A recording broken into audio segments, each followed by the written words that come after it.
Hi, welcome back to Baseball Weekly. I'm Taylor. And I'm Tyler. And today we're going to kind of show you a different part of the field. We're in the trophy room, the newly redone. It's like the trophy, the Hall of Fame room, I think is what they call it. A lot of history in here. From all our Babe Ruth teams to summer ball to Legion to high school to amateur to the Silver Pirates. There's just a lot of history in this room. And we're just going to kind of briefly talk about some of that today. Well, we're standing behind, or in front, I guess, this beautiful wall. This is all the donors, and I mean, we talked about it on that first show, how many we had, and yes. I mean, we were blown away by it then, but this is pretty cool. I mean, it's a lot of people, and as you can see, the closers are up there. For those who gave $50,000 or more, they were a closer, and thanks to Kenny and Kim Nelson and Ardvig for that scoreboard. It's just unbelievable what they did. And as you can see, it goes down from there, but it's just unbelievable how many names are on here, and it's just pretty cool. Yeah, and for those who didn't see the first show or don't really know exactly what we're talking about, a couple years ago, the grandstand was checked out and it was cleared. It was said to be unsafe. Yeah, it was deemed unsafe. And it was deemed unsafe. No, probably true. They couldn't be, no one could be on it anymore or anything like that. And that's when everyone kind of pulled together. We got a bunch of sponsors, as you can see behind, and the whole community kind of tied in and pitched a lot in to save this grandstand, the ballpark, and even to get a new scoreboard out there. And we had a lot of people stand up. It was an awesome thing to see. Yeah, when they did this, they brought back Bucky Burgow, and it was just cool. They brought back a lot of old timers, yes. And they were emotional just coming back. So Absolutely. It's just cool to see how much it still matters to them. And then, of course, this is just unbelievable. Yeah. So if you do come here to one of our games, you stop in this Hall of Fame room. There's history all over the walls here. Like Ty said, it starts out with all the sponsors here. Just an awesome sign here. It explains who paid what and how they helped out. And then over here on this wall, as we'll move over here, there's more of the Silver Pirates, high school teams, VFW, Legion, the Pirates, and all that. It shows state championships, 200 wins for Hans Hansen. If you guys if you wonder who's who and stuff, I guess Pirates are the amateur team, Silver Pirates are the senior team. I don't think we have a team this year, but I imagine it won't be too long until when we do. The Jackets obviously have your high school team, the Buzz are the Legion team, and then the Stingers are the VFW team. Yep. Stingers are the 16-year-old team. Yeah, and like you were saying, you can see that it's just not one ball club here. This is from the Legion State Baseball Tournament back in 1989. You got the Stigman boys back in the day here, who could really pitch. There's some awesome pictures here. 200 wins for Hans Hansen when he got that in 2009. Latest, the high school team that got second last year, they're already up here in a picture. There's this history all over, and that's what's so cool and about Perham is the history goes back so deep for baseball. And if you come in here, you'll really see that with all the medals, the trophies, the pictures up here. It's one of a kind room here. If you're an old timer, you got to get in this room. I mean, I'm sure you guys have memories of what it used to be like, but this probably brings it back. I know me and Taylor talked to a couple old timers that absolutely love talking about baseball. I don't want to name drop, but Warren Bachman has some awesome stories. Darwin obviously has some good stories.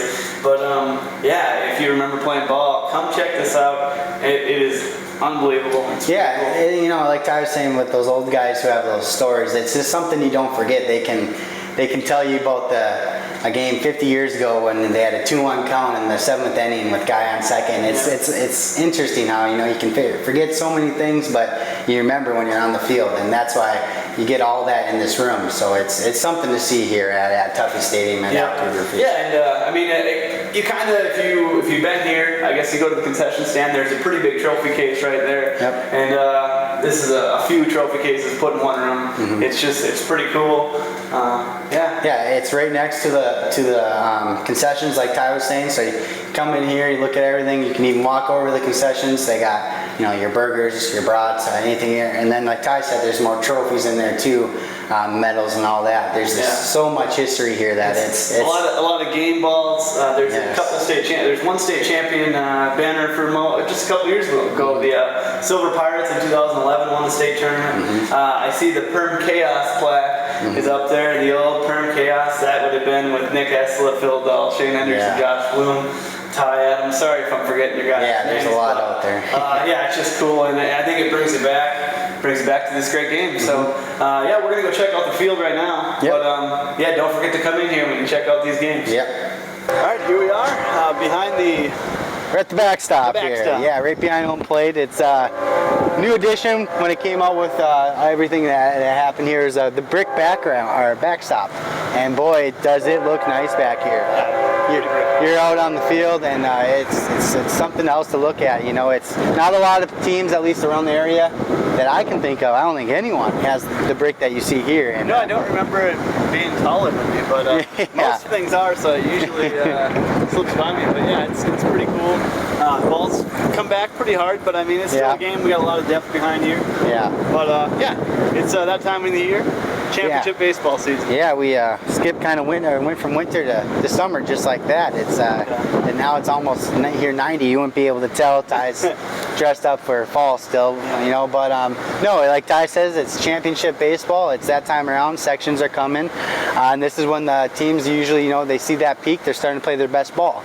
Yep, and let's see, Tuesday, Perham, we actually host this final. It used to be the Final Four, but it sounds like there's 6 teams. Yep, there's 6 teams, and but I think 4 of them have 1 loss. Yeah. So it's double the limp, so half of them are going to get knocked out right away. Yep.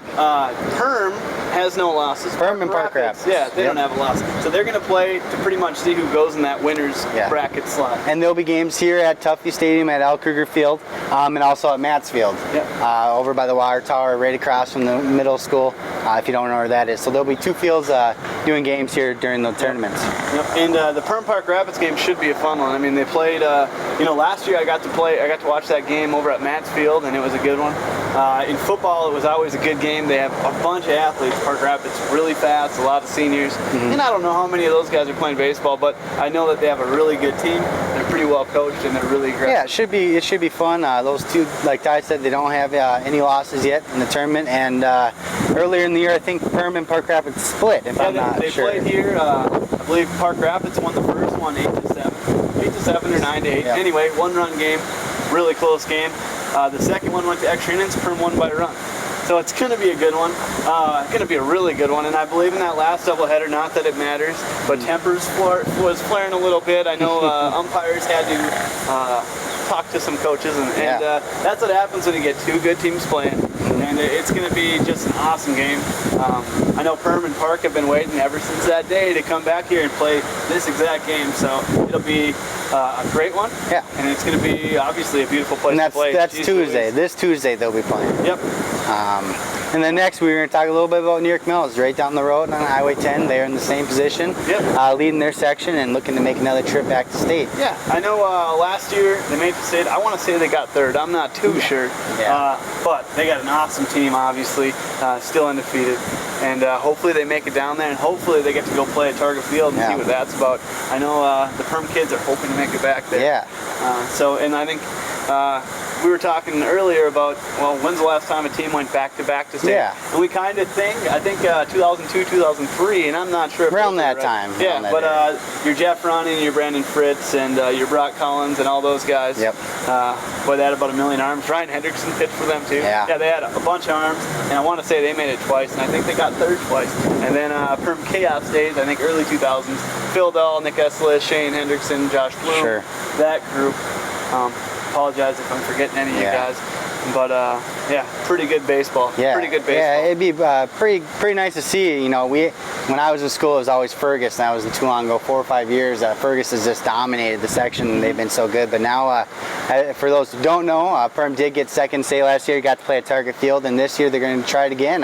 See if we can go back-to-back as section champs, and that'd be just something awesome for the town of Perham to have. Yeah, I remember the first time I heard that state championship game is going to be at Target Field. I want to say Jeremy Kovash got to ump a game, and I was just thinking, unreal. Yeah, what a lucky guy. What a dream come true for these high school kids. I was just going to say, the dream did come true last year, and a lot of those guys are on this team.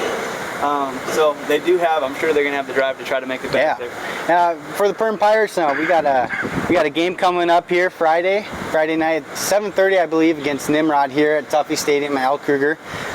Should be a good game. I know they got a bunch of quality players on their team. They sure do. I got drafted with one last year. One went to Bertha for state, and he played Brockfeller. He played over in Mayville too. So they got a lot Some good arms, some good bats. Gunnar Johnson pitches, and I guess I haven't kept track, but he pitches for Butler, that D1 college. He throws pretty hard. Yeah, yeah, he's a lefty too. And they know how to play ball over there. Nimrod, I believe, birthplace of Dick Stigman. So, yeah. For those of you wondering, well, who the heck's Nimrod? No, they're a good ball club, and they know how to play the game. Yeah, so that's Friday night. Yep.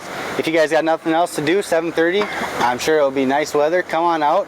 Have a cold one if you want. We have those refreshments here. Sure do. Otherwise, there's pop, brats, all that sort of thing. That'll be Friday night, 7:30. It'll be a fun game against Nimrod. So hopefully we can see you guys there. Big thanks to KLN. Yes, for, absolutely. Sponsoring the show. Anyway, thanks for checking out the show. We'll see you next week. Yeah, thank you.